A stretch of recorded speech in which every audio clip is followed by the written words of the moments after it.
The central nervous system, or CNS, is a network that sends information between nerve cells. This takes the form of electrical signals traveling along nerve fibers. Imagine it like a rail network, but with billions of trains traveling at 100 meters per second to reach their destinations. On a rail network, when the tracks are damaged, they can be repaired, but only so many times. Eventually, damage can no longer be repaired, and trains are unable to travel on those tracks. This could negatively affect the network, but when a track is closed, the signaler can reroute the trains, and services may be able to carry on as normal. Similarly, in MS, inflammation damages the CNS, which can sometimes be repaired by the body, but when it can't, nerve cells and fibers are lost. This permanent loss of nerve cells and fibers is known as disease progression. Disease progression starts at the very beginning of MS, often before diagnosis, and it happens in all forms of MS, despite what form a person has or is diagnosed with.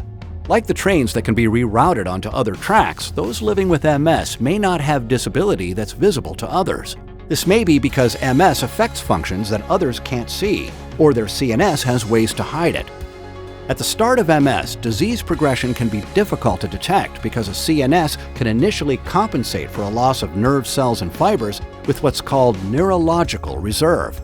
The CNS does this by sending signals through undamaged areas or adapting undamaged areas to take on new functions, in addition to repairing damaged areas.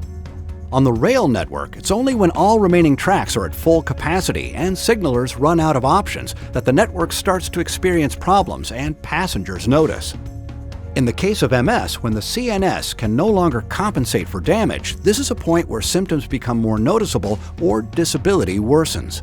Because disease progression is a steady but permanent process that can go unnoticed for many years, it's important that those living with MS speak with a healthcare provider about disease progression and how to identify and delay it. An MRI can measure the loss of brain tissue, especially when images are compared over time. It can be challenging to accurately measure disease progression early in the disease course.